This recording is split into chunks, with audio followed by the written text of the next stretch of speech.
Welcome to GovCast, connecting with federal IT's top decision makers. I'm Alexander Bolova, production lead at GovCIO Media and Research. With me today is managing editor Ross Gianfortuna. Hi, Ross. Hi, Alex.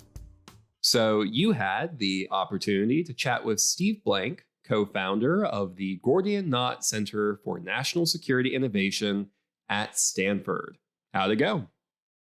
It went great. He had a lot of interesting things to say about the ways, particularly that the national security establishment needs to modernize and get its management, acquisition, and technology systems up to par with both the private sector and with other nation states in the broader great power competition in the world system. Yeah, I always enjoy when we get to hear from more of an academic perspective, kind of separated but directly adjacent to the government. Before we jump into your conversation, is there anything that you want to highlight for our listeners in advance? I think the interesting things that he talked about as someone who works in Silicon Valley or has worked in Silicon Valley and obviously now works at Stanford, which is adjacent to it. He really talked about lean management and the ability to pivot and be quick with the pace of change and steer the proverbial aircraft carrier more quickly, because there are a lot of concerns about the Defense Department, I think broadly, and its culture with regards to innovation and bringing in new ideas that the Defense Department admittedly sees and is working on. But as you mentioned, he's worked with the Defense Department and consulted, but he's separate enough on the other coast and far away from the Pentagon, which has a fairly staid culture that change isn't always as accepted as quickly as perhaps is necessary, at least in Professor Blank's view. Thank you, Ross. With all of that in mind, let's take a listen to your conversation.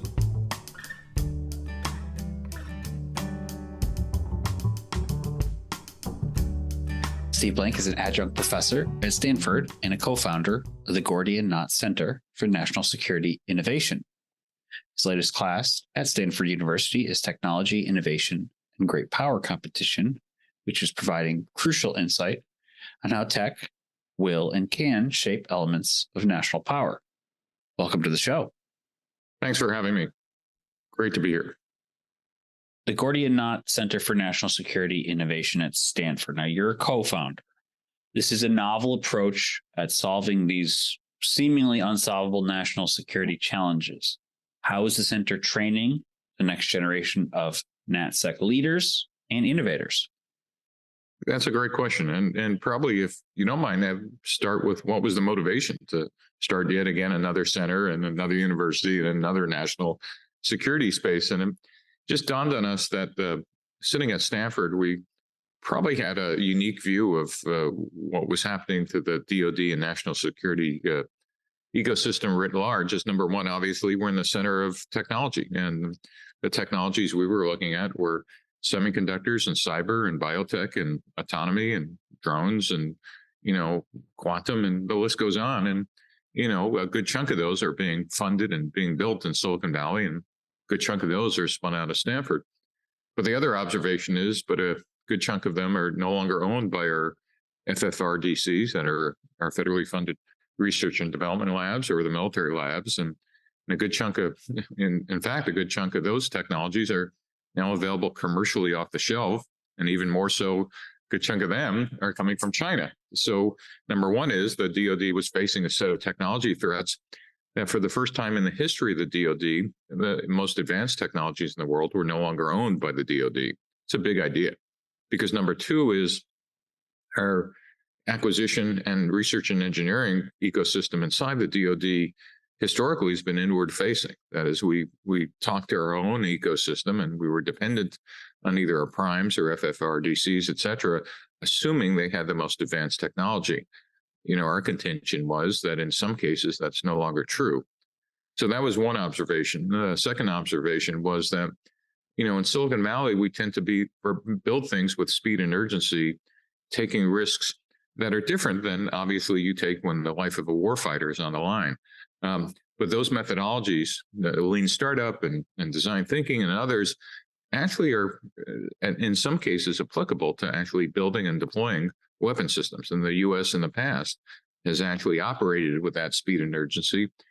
And in fact, actually quite recently, when we had the Rapid Equipping Force in Iraq and Afghanistan and JIDA to defeat IEDs, but we kind of forget all those when we get back inside the buildings with no windows. And so that was number two.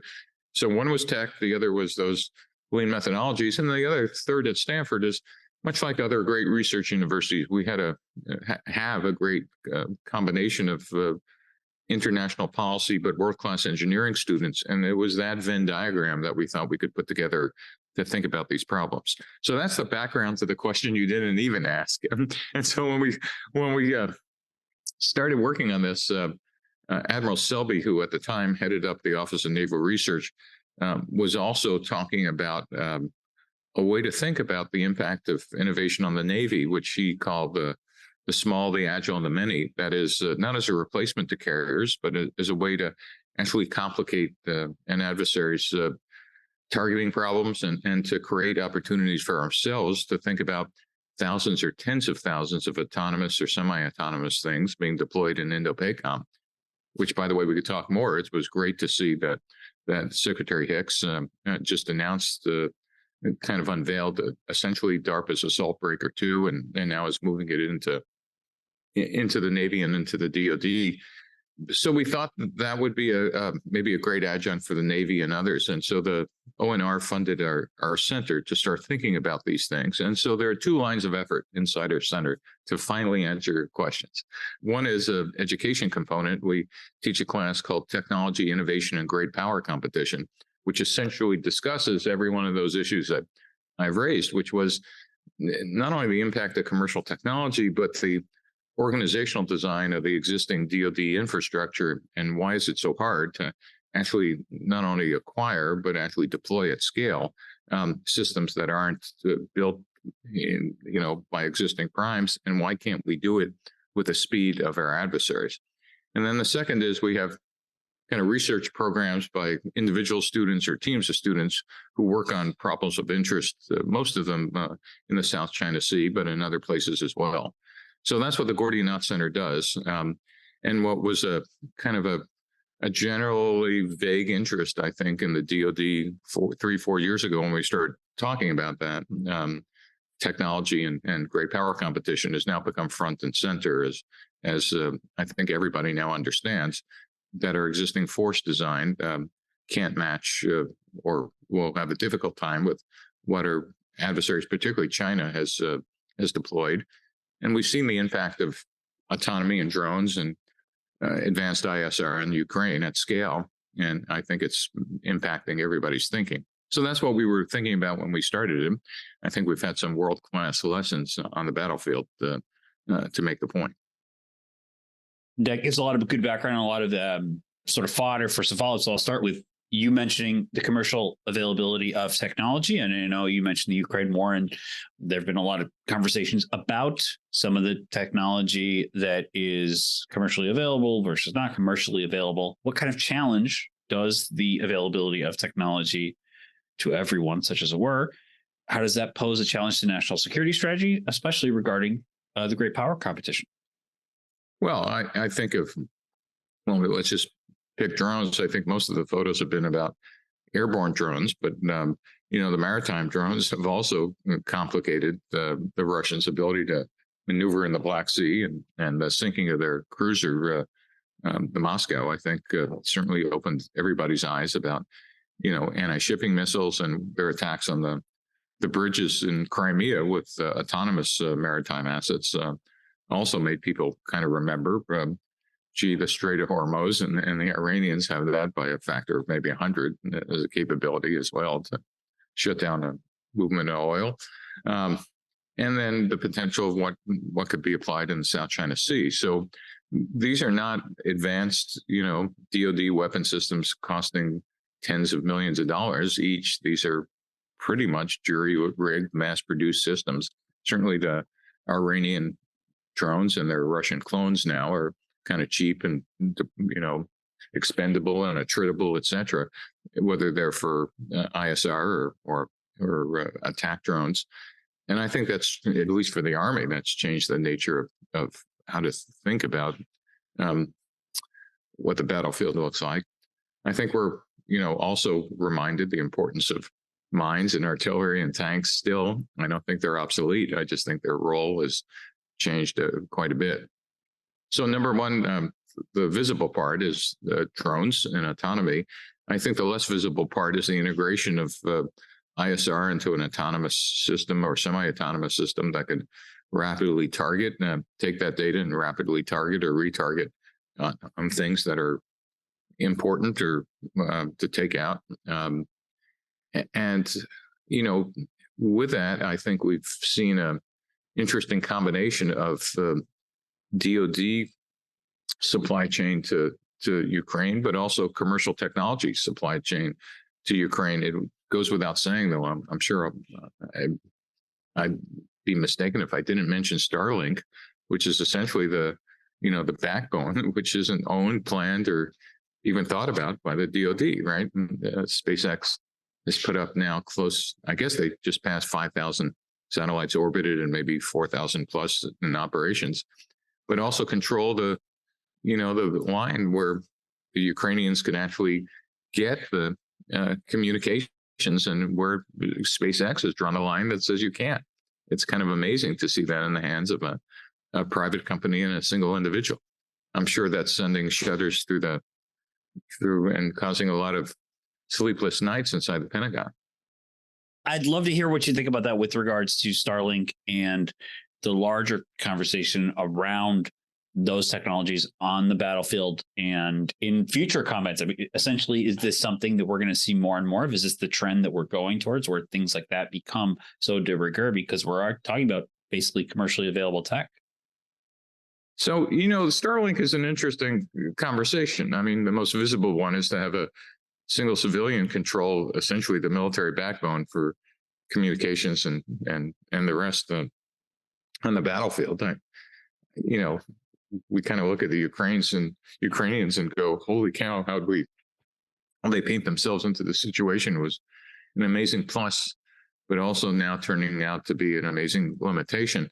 And yet we also look at what will happen with the DoD as well in equivalent situations. But the other lesson here is, how was it that a single individual built a communications infrastructure at a fraction of the cost of the DoD? That certainly isn't as resilient, or one might use the word gold-plated, but was actually incredibly agile. And the number of launches coming out of 3 launch pads in SpaceX are, every 4.5 days. Compare that with a national security launch capability, and your jaw kind of drops. And I think that brings up just a different point about, if I can take it into the difference between, commercial technology. And this was one of the things when I talked about speed and urgency of the Gordian Knot Center and what we do in Silicon Valley. China operates much like Silicon Valley, and on a good day, the DoD operates like Detroit and General Motors. They both make product, but the speed is different. And the problem is in the DoD, we tend to confuse things that need to be fail safe versus things that are safe to fail. We build everything that with the same fail safe mentality, that lives are at risk and we need every possible feature and we can't have any failures. And in fact, if you look at SpaceX's Falcon 9, which just launched the 7th crew to the space station, that falls under the fail safe. You can't afford those rockets to blow up, and you need operational excellence. And those are the things that are going off every 4.5 days from those 3 launch pads. But at the same time, this same company that has this incredible we can't take risk culture also has another part of the company with an insane culture in Texas, building something called Starship. And their Elon strategy is, if you're not blowing things up, you're not innovating. Now, if you're not blowing them up on a regular cadence, you're not innovating fast enough. And that space is safe to fail. And the DoD seems to lack that kind of culture of moving with operational urgency and have a culture of experimentation and risk taking versus the other culture of everything has to be by the book and the manual and with a 400-page spec and an acquisition process that, is the same for, an off-the-shelf drone as it is for an aircraft carrier, right? We've been reforming the PPE for the last 200 years since Washington didn't like the boat he got across the Delaware. The PPE Commission is going to come up with the same, next 50 years worth of recommendations when it's pretty obvious to anybody in the commercial world that says, look, 80% of the stuff the DoD buys and uses should be bought with commercial contracting and commercial technology. There is stuff that really does require, a PPE-like process, but not at the rate we do things. And again, all this was okay when we were the sole superpower for the 20 years, or we were fighting a non-nation states like ISIS and Al Qaeda. Where we're now fighting an adversary in China that's basically not burdened with the legacy systems we've built for the last 75 years.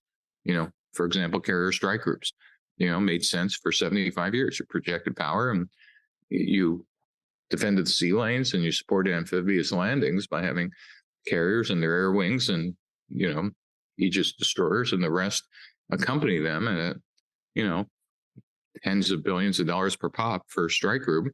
That made sense until China built a set of asymmetric weapons that essentially, you don't even have to sink the carrier, you just have to make the flight deck inoperable for them to accomplish what they want to accomplish. That leads into my next question, specifically about some of these processes, because you've written that the Pentagon operates with a, quote, 65-year-old acquisition process and 20th century operational concepts. So today you've talked a lot about these outdated processes. I'm interested, where can the Defense Department update these processes? What does that look like? What does an updated Pentagon acquisition and innovation landscape look like? What do their processes look like? It's very interesting. It's just reading these new announcements again about taking a salt breaker, and I forgot the name that Secretary Hicks called it. I forget what the name of it is, but the 1,000 drone problem. I think that's a great sign of a DoD that's starting to wake up to perhaps there are better ways to solve the problem than just doing more of the same. And it's impressive, and we should feel good that we're doing that. The problem is that at least the mindset is that the DoD budget is a zero-sum game, right? If you just look at the Navy's budget, it's about $250 billion with, I think, 2024 budget has $76 billion for procurement and which include aircraft and air wings and shipbuilding and Columbia boomers and Virginia class subs, et cetera. But that's not going to go to $500 billion if we decide we need to have a completely different force redesign. So, idea one is how do we engage private capital at scale to do some of the things that historically have been the purview of the DoD. And again, Starlink being a good example of somebody who did it anyway, not in control of the DoD. But I'll just give you another random example. Is how do we encourage commercial companies to build 21st century shipyards that might be building thousands or tens of thousands of autonomous vehicles for both commercial and DoD use? How do we build other, constellations in low Earth orbit that maybe parallel Starlink or something else that are not funded by the DoD? So number one is, how do we use private capital in a way that just didn't exist, not only 75 years ago, but didn't even exist 10 years ago? And, it would probably take an economist or two inside the DoD, which are sorely lacking, to start thinking about is what kind of incentives does Congress need to give capital to build these things? In the Cold War, we did a couple of examples of that. The civilian reserve aircraft fleet was basically, how do you use commercial aircraft in the time of a crisis to reconfigure them to move troops or freight or whatever? The Jones Act was essentially the attempt to do that for shipping, which didn't quite work well, but But there are other models that we've done in the past that could do that. The second is, and I'm glad to see it.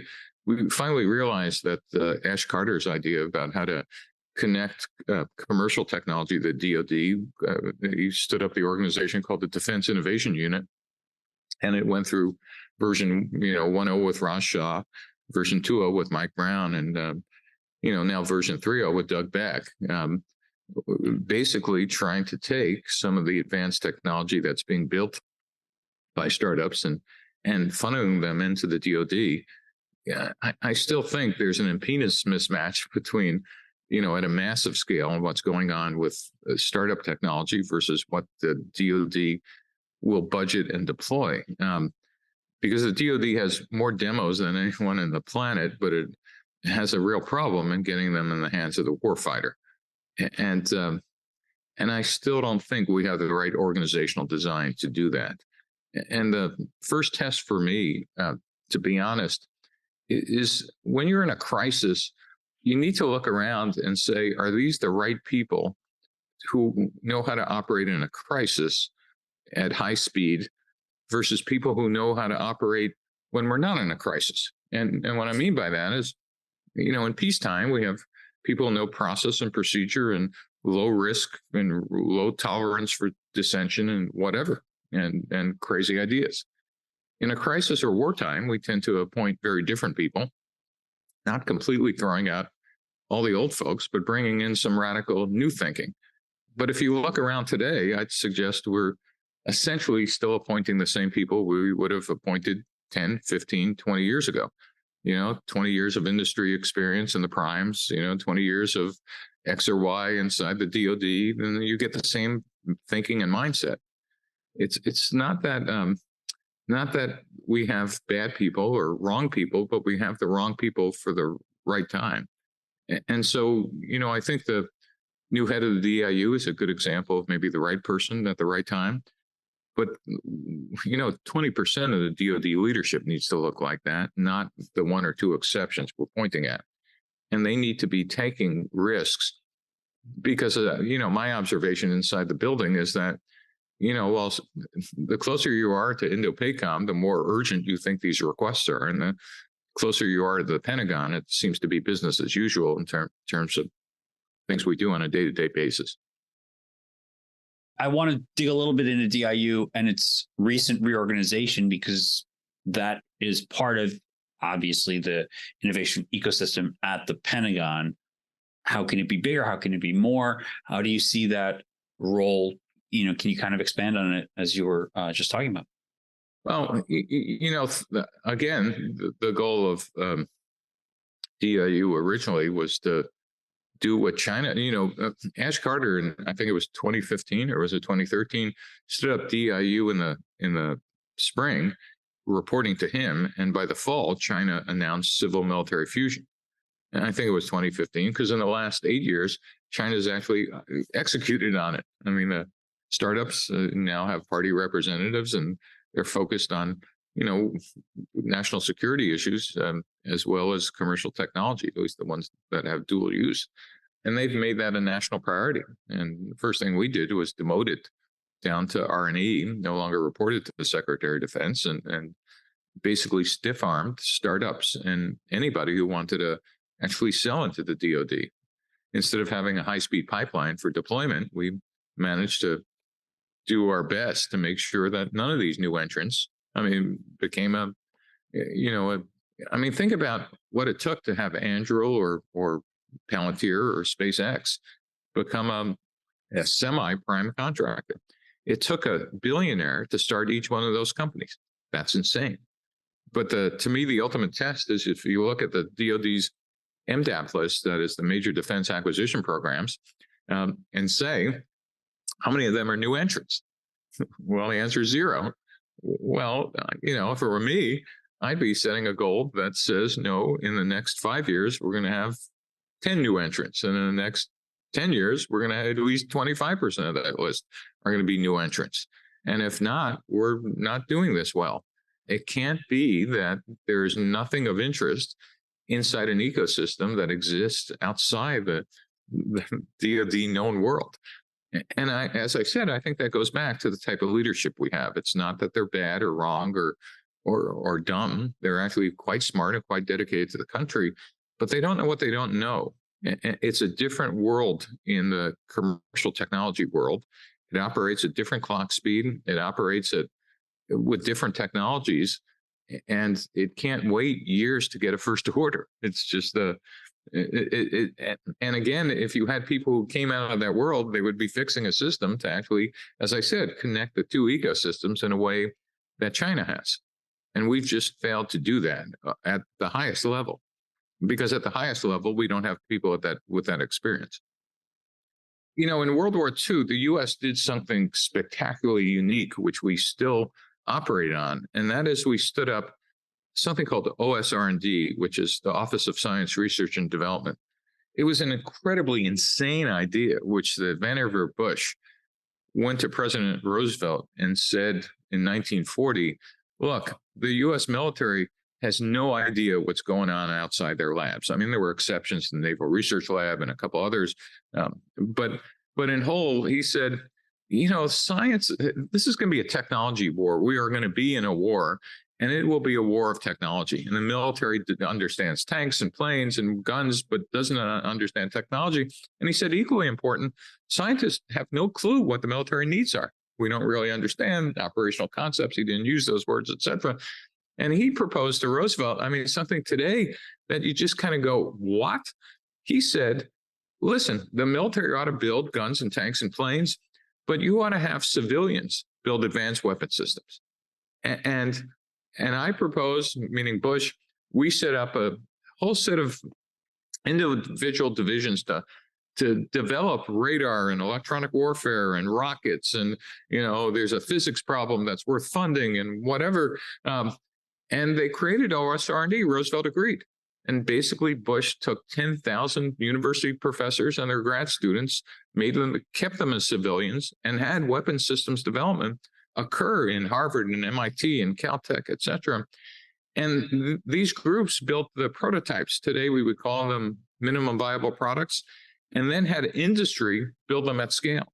Western Electric, Bell Labs, General Electric, built 24,000 jammers, that electronic warfare jammers that went on bombers over occupied Europe. Radar sets were prototyped at MIT and came out and were built by Western Electric, et cetera. This concept actually continued past World War II. It's basically, for the first time ever, universities became federally funded for advanced weapon systems research, and continued throughout the Cold War all the way to today. And out of that, we created the National Science Foundation, National Institute of Health. In 1950, we spun out the Atomic Energy Commission, then DARPA in 1958, and NASA in 58 as well. So the U.S. basically took advantage of an ecosystem that the DoD didn't own. That's the point. We did something incredibly radical, and it didn't report to the head of the Army, or back then the head of the Navy. There was no SecDef in World War II. Reported directly to the president. The equivalent today would be having Doug Beck and DIU not report to the SecDef, but the president of the United States, with a budget and the ability to take commercial technology and actually scale it and have industry build it and have the DoD integrated. That would be the equivalent of what we did in World War II. I'm not suggesting we do that, but I just want your listeners to remember what a radical approach that was. No one in World War II, no other country, whether it was Britain or Germany or Japan or Russia or Soviet Union at the time, did anything close to that. And it turned out that was how we had our 20th century leadership in science and technology. It came out of that civilian world of actually building advanced weapon systems for the military. And of course, the military kept their weapons labs, and it wasn't that they couldn't innovate, but civilians tended to do it at scale much faster and quicker than the military did. By the way, the physics problem got spun out of OSR&D when it required scale and industrial scale at the size that the country had never built, and got the Corps of Engineers involved and gave it to the Army, and they called it the Manhattan Project. But for 2 years, it was run by Vannevar Bush, before Oppenheimer got involved and Grove got involved. So I think there might be some parallel big thinking that we're just kind of missing about, if we have an adversary who's starting with, well, everything we have, they're stealing, and then they're building on top of it. And they're using it asymmetrically to kind of basically negate every legacy system we have. How do we not just catch up, but how do we out innovate them with the systems we have in place? We have some huge advantages. We just don't take advantage of. I want to go back to this commercial ecosystem, which isn't even in the game at all. I mean, fractionally, they're in the game. Commercial capital, as I mentioned earlier, private equity at scale.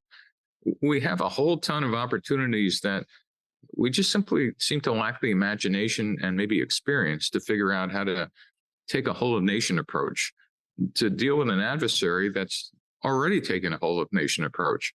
And we have the advantage if we would only use it. Well, to that end, the sort of lean methodology notions that certainly you're familiar with, how can government take advantage of that? Because it's not exactly known for alacrity. Well,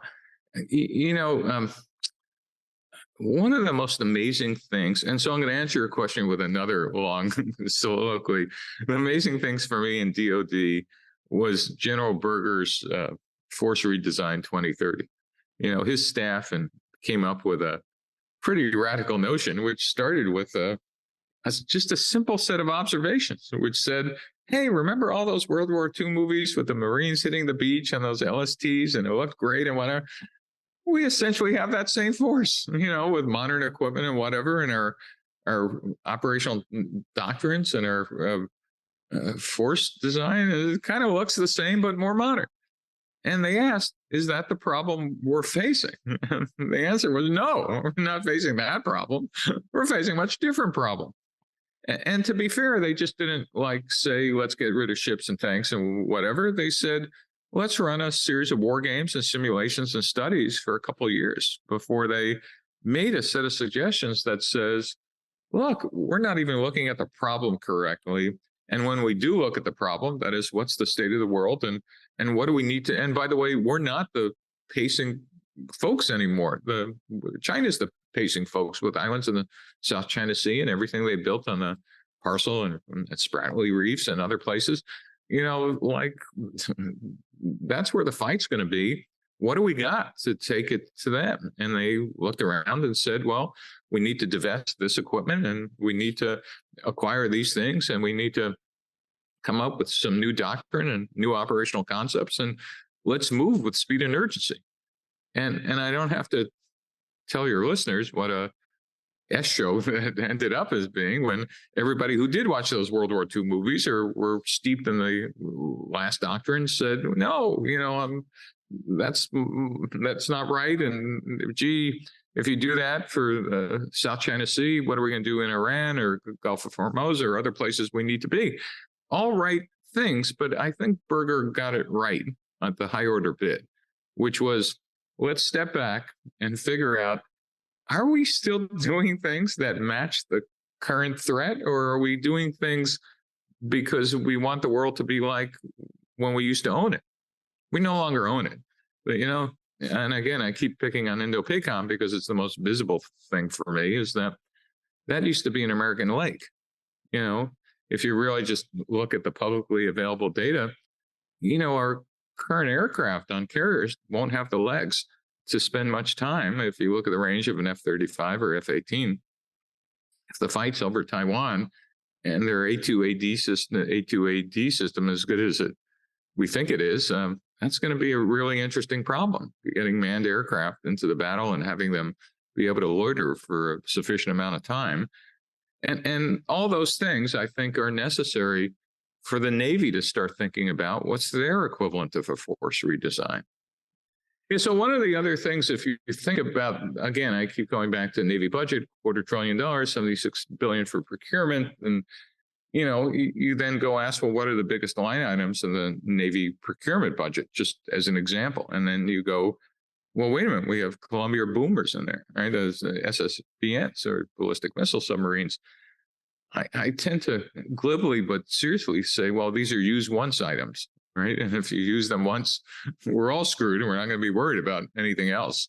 Well, okay. Well, what are the other things in the budget? Well, then the next biggest thing is the Virginia class tax subs, and then Ford class carriers, and then air wings and F-35s, et cetera. So first of all, you look at the boomers and you go, well, wait a minute, if that's the Navy's number one priority, that's distorting the procurement budget. Not that the country shouldn't be building boomers, but all of a sudden, if it's in the Navy's budget and we think it's the number one priority, I mean, I don't think anybody other than the Navy should be running the boomers, but gee, well, wait a minute, maybe we should have that in some other line item. So when we look at the Navy budget, we can actually say, how much are we spending on the conventional force? I guess that's point one. And then point two is, we keep going through force redesign and thinking about whether is it 298 ships or is it 350?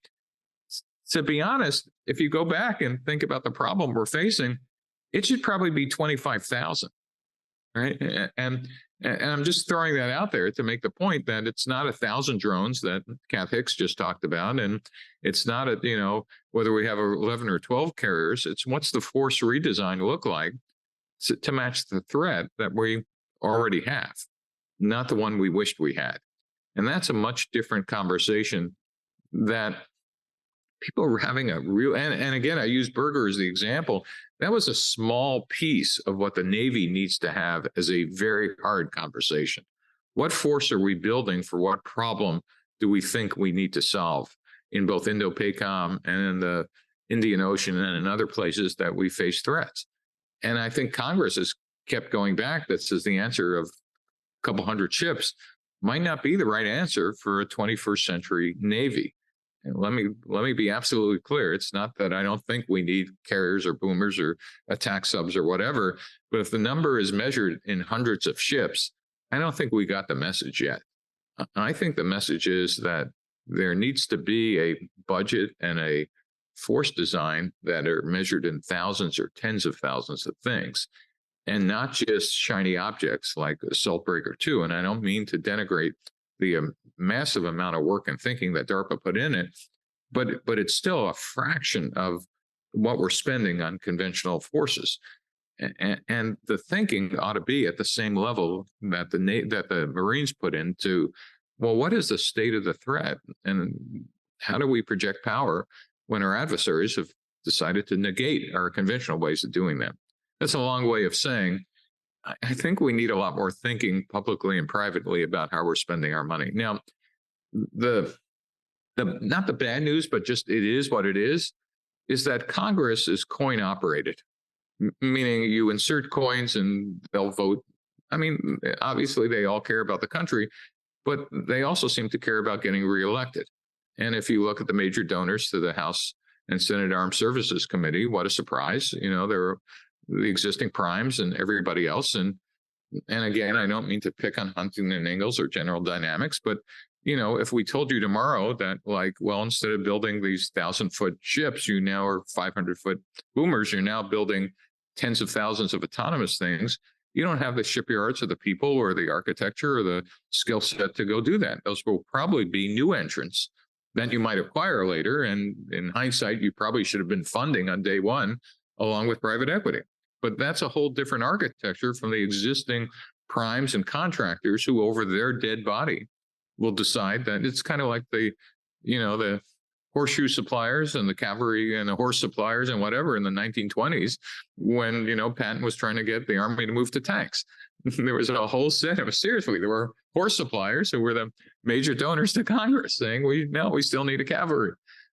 The world's kind of changed, and these changes happen if you're the incumbent, unfortunately, a lot slower than if you're the number two. The best example is the Germans in pre-World War II. The French had much better tanks than the Germans did in 1940. The Germans practiced a lot with integrating radio and tactical air and what we would now call tactical air, and had better operational concepts, which they proved in the Blitzkrieg. But the French had much better tanks. And that Maginot Line looked like a pretty good idea. I kind of feel like we might be in that position. I do want to end on just sort of a bird's eye view question, which it's actually two. Are we talking about a broader cultural conversation at the Pentagon, particularly when it's regarding innovation turf wars? zero-sum budgets and the like. How can the Pentagon pivot to this unconventional future, particularly when it comes to the great power competition, as you've sort of talked about, in Indo-PACOM? So, one of the great things about being at Stanford is we're surrounded by like some amazing people. And so in this class at Gordian Knot Center, our technology innovation great power competition class, the opening speaker is General Mattis, and the closing speaker is Condi Rice. And bookended between that are head of Indo-PACOM and the head of ONR, and the students get exposed to a lot of stuff. Plus, they have to get out of the building and physically go visit some of these places and work on hands-on projects. But in that, the biggest eye-opener for me, I think it was 2018 when Mattis came out with a national defense strategy and basically pivoted the entire country to the 2+3. I don't know if you remember, we take it for granted now. We were in the midst of fighting ISIS and Al-Qaeda for a decade or more. And he woke us up and said, look, guys, it's great power competition again. We still need to think about non-nation states, but number one is China, number two, it's Russia. And then we need to think about Iran and North Korea as major regional threats. And we need to think about ISIS and Al-Qaeda as well. Holy cow, what an eye-opener. And that was just a leadership change which filtered down to everything, right? It started from the top. I think, the DoD in the country and the commercial industry and private equity is looking for leadership with the same articulate vision that says, look, we're going to get our rear end handed to us unless we engage in a whole of country effort. And when we do that, because our adversaries are, when we do that, we have more resources, more creativity, more smart people, more whatever, but it's not just the DoD. We have private capital, we have private industry, we have startups, we have scale-ups, we have whatever, and we've not put together an ecosystem, to do that as an integrated whole. And it's not that the folks inside the DoD are not waking up to that, but they don't have the decades of experience of actually working outside that building. So for that learning curve is both steep, and as I said, it's littered with incumbents on, as you would imagine, it's not a surprise, on the way to say, well, no. My goal would to be tell all the incumbents, no, the world's going to change, but I guarantee you we're going to make you as profitable as you are today. I don't want to put you out of business. The country can't afford Huntington Ingalls or GD to go out of business or whatever. We cannot afford to have that happen. So how do we incentivize a vision of what the world looks like with an integration of commercial and a whole new set of vendors and a whole new set of players and a whole of country approach? That's the leadership we're hoping we get, that I think, to be honest, we lack. One with a vision past, how do we make these incremental improvements in the DoD? And I don't want to denigrate any of the things we've been doing. They've been wonderful steps, but I think they lack this. How do we tie these pieces together? We're seeing the Office of Strategic Capital starting in R&E and now reporting to the SecDev as a piece of those players and trying to do that. We're seeing DIU and Doug Becken. In fact, the House Armed Services Committee recommended a budget that's just mind-blowing, but still, the Senate goes, nah, we're not interested. We'll see how that comes out of conference committee. But I think it requires higher level leadership. The NSC, the president, the Secretary of Defense, all getting online and saying, this is where the country needs to go. Here's how the DoD, capital, and the private industry work together to compete in a world where it's a whole of nation approach. So, Ross, that's my 2 cents. No, that sounds like a way forward that certainly looks forward as opposed to looking backward. And certainly the whole of nation approach is something that I know in previous conversations I've had with people about these kinds of things, I'm always a little taken aback by the lack of that. And certainly in previous, not just in the national security space, but broadly in the STEM space, without that whole of nation approach, it does seem like there's a, let's say, slow down a little bit when it could be much more unified going forward and getting things quickly done and effectively done. That's obviously not easy to just snap your fingers and say, make it happen, but it is certainly necessary. I agree.